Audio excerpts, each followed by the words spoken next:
Dieu désire que nous régnions. Dans le programme d'aujourd'hui, je vous le dis, Dieu ne voit jamais de faute en vous. Pourquoi? Parce que toutes vos fautes, il les a imputées à Jésus-Christ quand il a porté vos péchés à la croix.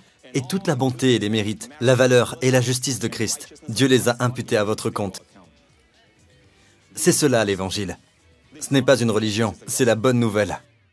Aujourd'hui, avec le pasteur Joseph Prince, je veux partager avec vous aujourd'hui quelque chose qui, je le crois, va vous bénir et vous aider à voir votre Père Céleste de façon différente, à mieux apprécier notre Seigneur Jésus et à voir vos prières exaucées. Je vais essayer, par la grâce de Dieu, de détruire toutes les idées fausses que vous pourriez avoir, surtout dans le domaine de la prière. Vous savez à quel point l'Église a souffert du manque de prière. Sans parler des gens dans l'Église, parmi les chrétiens, qui disent aux autres que la raison pour laquelle le Seigneur ne répond pas à leurs prières, c'est à cause de ceci ou de cela.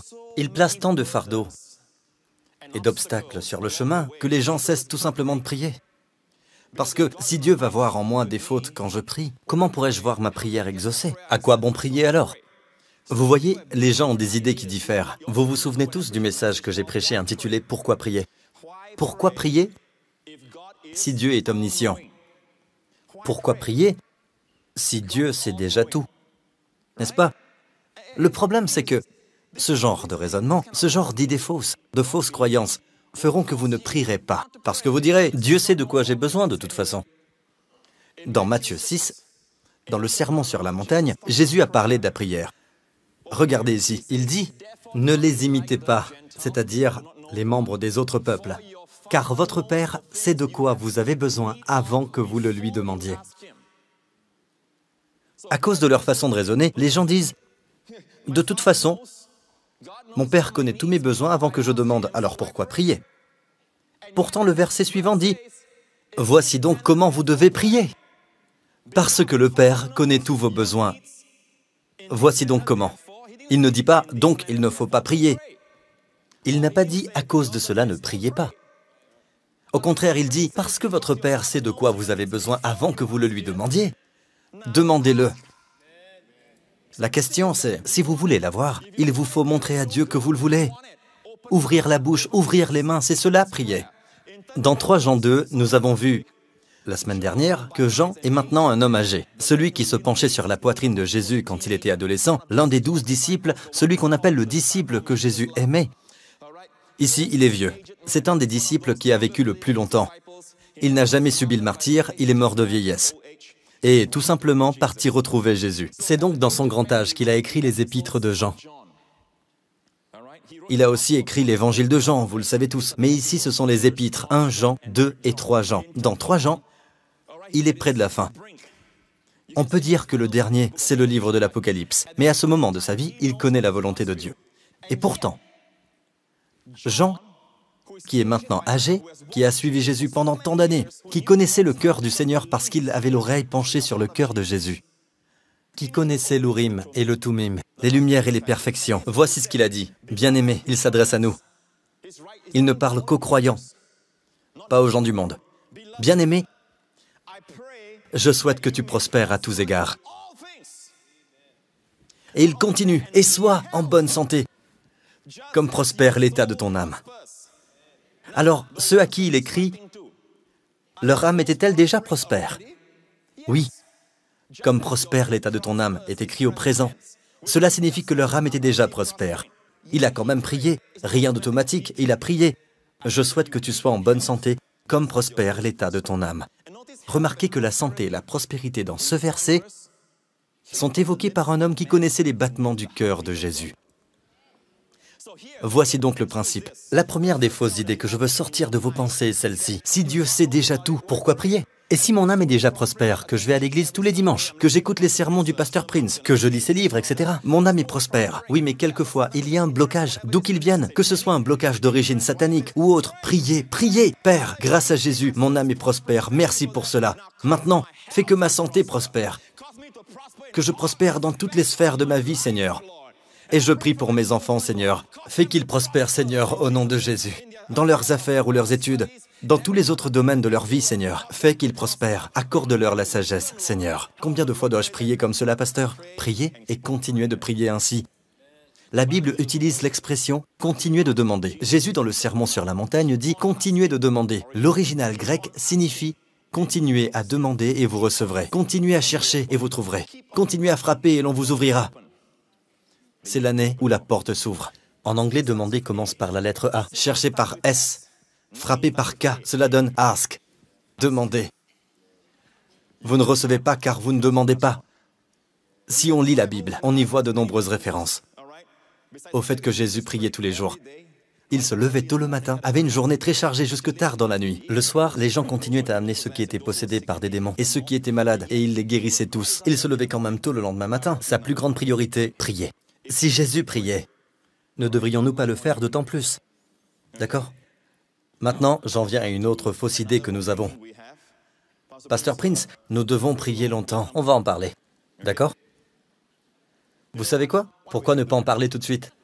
D'accord? C'est intéressant. Jésus n'a jamais condamné les prières courtes. Mais on trouve plus d'un passage dans la Bible où Jésus émet une condamnation. Quand il y a hypocrisie, il a dit aux pharisiens, vous faites pour l'apparence de longues prières. Une des meilleures prières fut celle de Jésus à la tombe de Lazare. Jésus leva alors les yeux et dit, Père, commencez à compter. 1, 2, ok? Donc, Père, je te remercie de ce que tu m'as écouté. Pour ma part, je savais que tu m'écoutes toujours. Combien de temps? Quelques secondes. Puis il regarde la tombe. Lazare! Sors! En fait, c'est la version française. En hébreu, en araméen, c'est aussi court. Koumi! Un seul mot. Ok? Toutes les prières de Jésus sont courtes. En fait, plus nos prières sont courtes, plus nous le laissons être grand. Nous disons, tout dépend de toi, Seigneur. Les gens disent, vu ta situation, oh là là, il va falloir prier fort. Tu dois prier fort, je suis désolé, mon vieux. Oh là là, cette fois, t'as intérêt à prier fort. Laissez-moi vous dire, priez fort ou non, cela ne dépend pas de vous. D'accord? Cela dépend de celui que vous priez. Amen. Donc la Bible dit, Jésus dit en Matthieu 6, ne les imitez pas, on vient de le voir, regardez le contexte. Les versets qui précèdent, lorsque tu pries, ne sois pas comme les hypocrites. Ils aiment prier debout dans les synagogues et au coin des rues pour être vus des hommes. Jésus dit, je vous le dis en vérité, ils ont leur récompense. Mais toi, quand tu pries, entre dans ta chambre, ferme ta porte et prie ton Père qui est là dans le lieu secret. Et ton Père qui voit dans le secret te le rendra. Il vous le rendra comment? Il vous récompensera de quelle façon? Aussi en secret? Non. Dites-le. Criez-le. Ouvertement. Ouvertement. En priant, regardez bien, en priant, ne multipliez pas de vaines paroles comme les membres des autres peuples. Ne multipliez pas de vaines paroles comme les païens. Ils s'imaginent en effet qu'à force de paroles, ils seront exaucés. Vous savez, les gens s'imaginent qu'à force de paroles, ils vont obliger Dieu à agir. Non, laissez-moi vous dire, Dieu s'est senti poussé à nous donner le plus grand des cadeaux, bien avant que quiconque lui demande d'envoyer son Fils. D'accord? C'était le plus grand des cadeaux. Le plus grand cadeau, la plus grande bénédiction. Vous me suivez? D'accord? Maintenant, il est dit ici, en priant, ne multipliez pas de vaines paroles, comme les païens, qui s'imaginent qu'à force de paroles, ils seront exaucés. Au verset suivant, ne leur ressemblez pas, car votre Père sait. Faites donc des prières simples. Si les réponses ne viennent pas rapidement, persévérez dans la prière.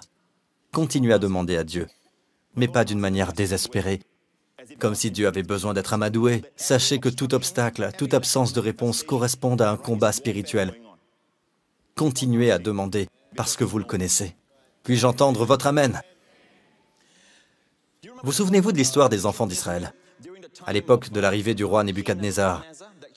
Depuis de nombreuses années, que se passait-il? Le roi de Juda s'était mis à adorer des idoles, et Dieu l'avait averti très tôt. Dieu lui avait envoyé prophète après prophète, et Dieu envoya le prophète Jérémie au roi de Juda, et l'avertit des dangers où l'entraînait la dureté de son cœur, et son adoration des idoles, et tout ce qu'il faisait. Pour finir, Dieu dit, « C'en est assez », et il envoya le roi de Babylone, qui est Nebuchadnezzar. Il envahit le pays d'Israël et emmena en captivité tout le peuple de Juda, ainsi que le roi. Et Jérémie prophétisa en ce temps-là. Au fait, Jérémie est un jeune prophète, probablement un adolescent. Un jour, Dieu lui dit, « Ne dis pas, je suis un enfant. Je mets mes paroles dans ta bouche pour que tu arraches et que tu abattes, que tu ruines et que tu détruises. Ce sont mes paroles dans ta bouche, pas les tiennes. Que tu sois vieux ou jeune ne compte pas. » Donc voilà le prophète Jérémie. Jérémie prophétisa qu'Israël, que Juda serait en captivité pendant 70 ans. Eh bien, un de ceux emmenés en captivité, un jeune garçon à cette époque, un jeune homme du nom de Daniel. Daniel vécut en captivité sous le règne de nombreux rois.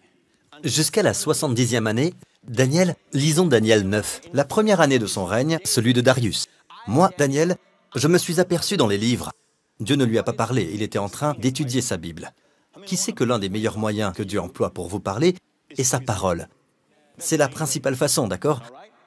Bien, revenons à Daniel. Lui aussi était prophète. Mais Dieu lui a montré par les livres, par la Bible. Je me suis aperçu dans les livres que le nombre d'années indiqué par l'Éternel au prophète Jérémie pour la durée de la dévastation de Jérusalem était de 70. Vous savez en quelle année on était? La 70e année. Quand il a lu Jérémie, quand Daniel a lu la prophétie de Jérémie, c'était déjà la 70e année que Juda était en captivité. Autrement dit, on peut se dire « Alléluia, c'est la dernière année. On va rentrer, n'est-ce pas ?»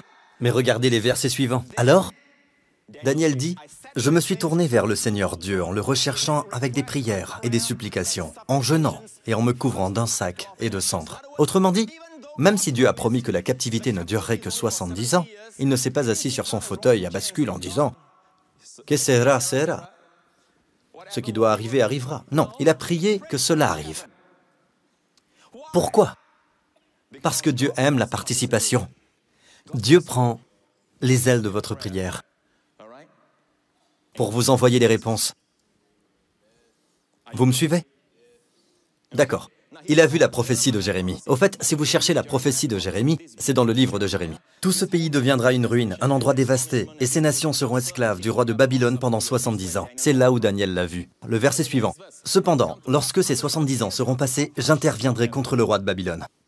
Il sait donc que la fin va venir. Pourtant, il a prié. Il a prié pour que ce que Dieu a prédit arrive. Non pas parce que cela risquait de ne pas arriver, mais parce qu'il veut y prendre part. Les mains ouvertes. Vous me suivez? Bien, souvenez-vous de cela au sujet de Dieu. Dieu est bon. D'accord? Et une des choses que vous pouvez demander est la sagesse. Bien, regardez, si l'un de vous manque de sagesse, qu'il la demande à Dieu. Vous ne savez pas pourquoi prier. Voici une prière que Dieu vous suggère. Si l'un de vous manque de sagesse, qu'il la demande à Dieu. Mais certains d'entre vous ne prieront jamais cela parce que vous êtes persuadés que vous l'avez déjà. Je peux le voir. Certains d'entre vous agissent comme si vous l'aviez déjà reçu. Mais le terme « demande » a un sens continu. C'est un présent actif impératif. D'ailleurs, cela veut dire que c'est impératif. Dieu n'a pas dit « si vous manquez de sagesse, à vous de voir si vous voulez la demander ». C'est un impératif. Donc, si quelqu'un d'entre vous manque de sagesse, que doit-il faire? Qu'il la demande à Dieu, pas à son pasteur. Qu'il la demande à Dieu, qui donne à tous, simplement et sans faire de reproches, et elle lui sera donnée. Donc, simplement et sans faire de reproches. Simplement, sans faire de reproches. Je vais aller très vite, d'accord? Je ne veux plus parler du présent et de toutes les explications qu'on peut tirer de la version grecque. Je veux juste vous dire rapidement ce que le grec dit. Voici ce qui est dit. Dieu qui donne à tous avec libéralité. Le mot « donne » est ici un participe présent actif, signifiant donner sans cesse. Dieu ne cesse pas de donner. Je vous le dis, Dieu donne plus que ce que vous recevez. Une grande partie est gaspillée dans nos vies parce que nous ne gardons pas les mains ouvertes.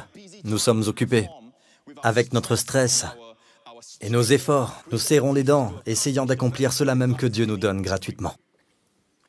D'accord? Dieu est sans cesse en train de donner. C'est l'image de Dieu que vous devez avoir lorsque vous venez vers lui. Ce n'est pas comme si Dieu gardait les mains croisées en disant « Essaye, essaye ».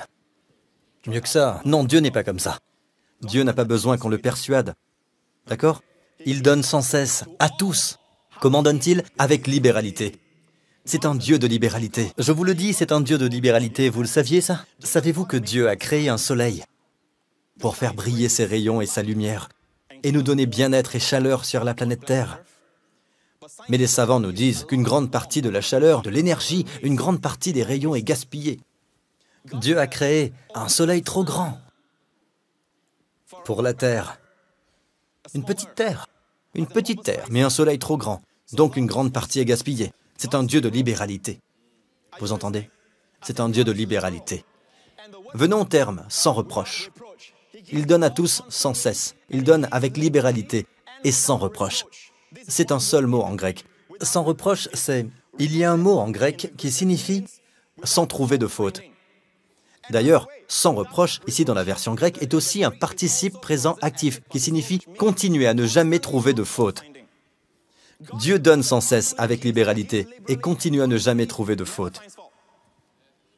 Est-ce là le Dieu que vous avez en tête? Est-ce là le Dieu avec lequel vous avez grandi? Dieu est un Dieu qui continue à ne jamais trouver de faute.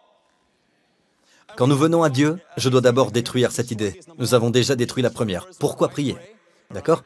Si Dieu sait tout, pourquoi prierai-je? Numéro 2, si je prie longtemps, Dieu entendra ma prière. On a détruit cela, n'est-ce pas? Numéro 3, voilà une autre fausse idée. Si je viens à Dieu, ça ne sert à rien, Dieu me connaît, il peut tout voir. Ses yeux sont parfaits, il peut voir beaucoup de fautes en moi. Je vous le dis, Dieu continue à ne jamais voir de fautes en vous. Pourquoi? Parce que toutes vos fautes, Dieu les a imputées à Jésus-Christ. Quand il a porté vos péchés sur la croix, et toute la bonté et les mérites, la valeur et la justice de Christ, Dieu les a imputés à votre compte. C'est cela l'Évangile. Ce n'est pas une religion, mais la bonne nouvelle. Amen. Nous terminerons avec un verset. Vous êtes tous avec moi? Vous apprenez? Bon, regardez ce verset. Lui qui n'a pas épargné son propre Fils, mais l'a donné pour nous tous. Comment ne nous accorderait-il pas aussi tout avec lui? Tout d'abord, la première partie.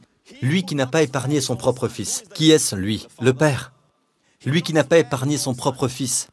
Qui est ce Fils? Le Fils qu'il aime. Jésus a fait plaisir au Père, plus que tout autre homme. Parce qu'il a vécu en tant qu'homme, il a plu à Dieu en tant qu'homme, bien qu'il soit pleinement Dieu. Et le Père dit, « Celui-ci est mon Fils bien-aimé. Qui Dieu a-t-il abandonné? Qui est celui que Dieu n'a pas épargné pour que nous ne soyons épargnés? Le Fils qu'il aimait. » Pensez-y, si Dieu nous a fait ce don immense, alors que nous étions des ennemis, maintenant que nous sommes réconciliés,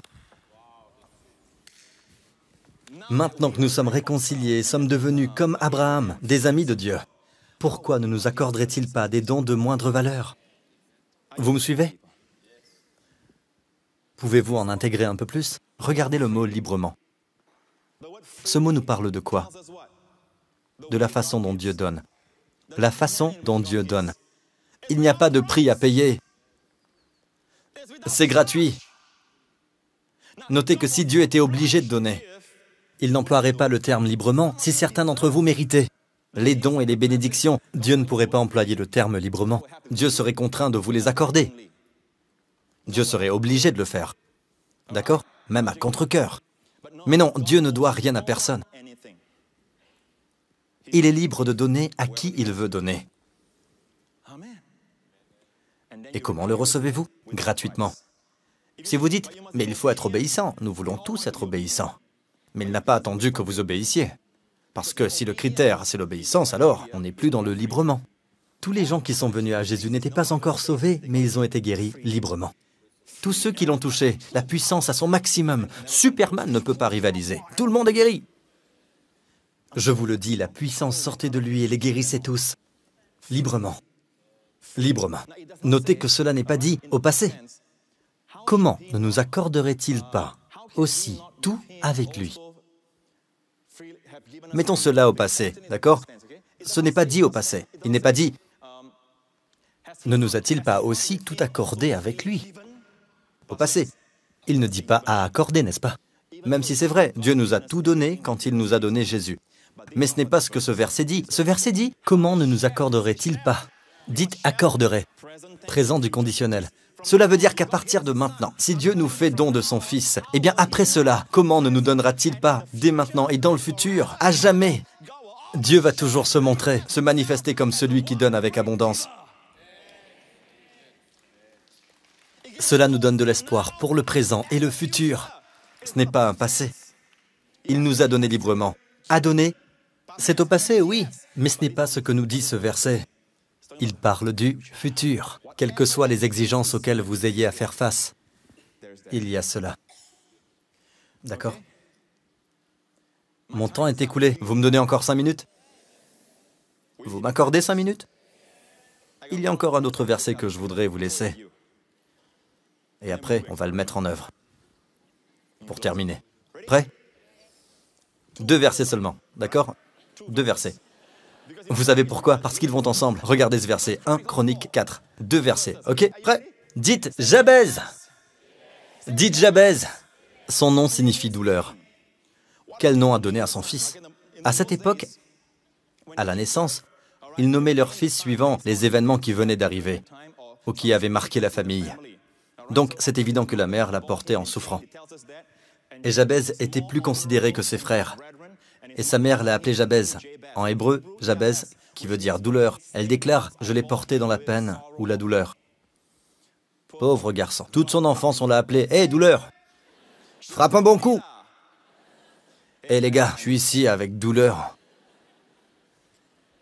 Attention les gars, ça va faire mal. Quand vous le portez, vous avez une douleur dans le dos. Pauvre gars. J'ai toutes ces idées qui me viennent. Passons. Vous me faites perdre mon temps, Pasteur Prince. D'accord. Regardez. Il était plus considéré que ses frères. Il y a des gens qui vous disent, et je vais terminer par cela, vous verrez des amis contester ce sermon. Parce qu'ils viennent de milieux qui vous disent, c'est égoïste de demander des choses pour soi. Comment peut-on demander à Dieu de nous faire prospérer? Comment peut-on demander à Dieu de nous préserver du malheur? Le malheur est là, il atteint certains et pas d'autres. C'est comme la loterie au casino. Personne ne sait. Les chrétiens parlent comme cela. On ne sait jamais, on ne sait jamais, on ne sait jamais. La santé dépend de votre ADN, non plus du Seigneur. Des chrétiens parlent comme cela. Donc, ils disent, vous n'avez pas le droit. Et de toute façon, ceux qui prient pour eux-mêmes, leur santé, leur prospérité, leur famille, sont tous des égoïstes. Est-ce vrai? Regardez, voici la prière de Jabez. Et le Saint-Esprit a cru bon qu'elle soit écrite. Nous terminerons avec cela. Jabez fit appel au Dieu d'Israël en disant, « Veuille me bénir !» Comptez le nombre de « me », d'accord? « Me », le pronom personnel. « Veuille me bénir et agrandir mon territoire. Que ta main soit avec moi. Préserve-moi du mal, afin que je ne vive pas dans la douleur. » Ça fait beaucoup de me, de je, de moi.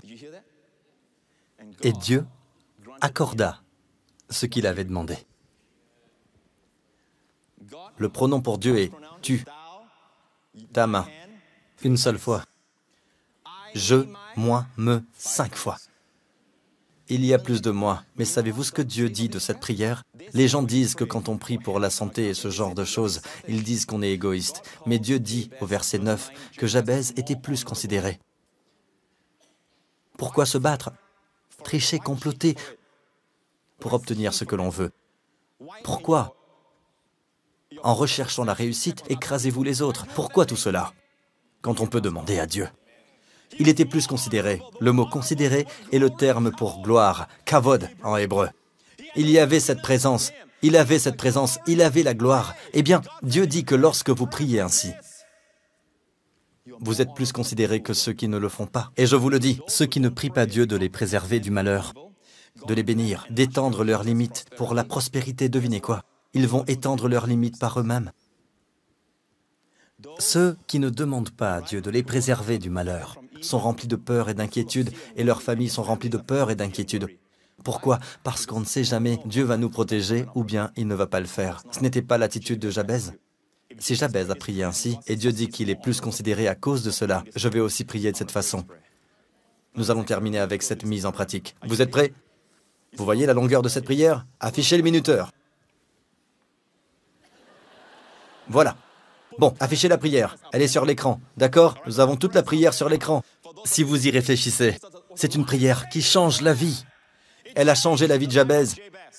Et son histoire n'est relatée que dans 2 versets. Dieu lui a accordé ce qu'il lui demandait. Dieu va-t-il exaucer des prières qui sont longues, avec beaucoup de mots? Êtes-vous prêt à prier? Ne vous précipitez pas, d'accord? Prenez votre temps. Suivez-moi maintenant, prêt? Le minuteur est en place. On y va tous. veuille me bénir et agrandir mon territoire. Que ta main soit avec moi. Préserve-moi du mal, afin que je ne vive pas dans la douleur. Waouh! Je n'avais pas prévu cela. Je ne savais pas que ce serait si long. Mais 15 est un bon nombre. 15 est le nombre du repos. Un bon nombre. Si vous priez de cette façon, vous le découvrirez. Ce nombre est juste un rappel. Certaines des prières les plus puissantes, celles qui changent la vie, qui changent le destin, sont des prières simples. Priez sincèrement, avec foi. Celui qui ne cesse de donner, qui est probablement heureux qu'on lui adresse une demande. Sur Terre, tous sont tellement occupés à travailler pour eux-mêmes, à produire pour eux-mêmes. Dieu a trouvé un Joseph Prince. Dieu vous a trouvé, vous. Mettez votre nom là, vous qui demandez à Dieu. Amen. Et ne permettez pas aux pensées de la chair ou au diable de dire « Allez, serre-toi de ta tête. C'est trop tard. Allez, serre-toi de ta tête. Comment Dieu guérirait-il le cancer? Allez, serre-toi de ta tête. » Le problème, c'est que vous utilisez votre tête. D'accord? Et c'est pourquoi David a coupé la tête de Goliath. Beaucoup d'ennemis d'Israël ont été frappés à la tête, le saviez-vous? Une femme a pris un pieu et un marteau et a fracassé la tête du général, qui était en fait l'ennemi d'Israël. Il s'était endormi dans sa tente, il était très fatigué. Elle l'a endormi avec du lait. Pendant qu'il dormait, elle lui a fracassé la tête. La victoire est revenue entièrement à une femme. Je vous le dis, peuple de Dieu, c'est votre plus grand problème. Dites à votre voisin, tu as un grand problème, hein? Allez, peuple de Dieu, Dieu vous donne librement, Dieu donne sans cesse, et il continue à ne jamais trouver de faute. Louez-le, rendez-lui gloire, Dieu est bon. Lui qui n'a pas épargné son propre fils, mais qui l'a livré pour nous tous. Comment ne nous accorderait-il pas? Comment ne nous accorderait-il pas? Comment ne nous accorderait-il pas aussi? Quoi donc? Tout avec lui.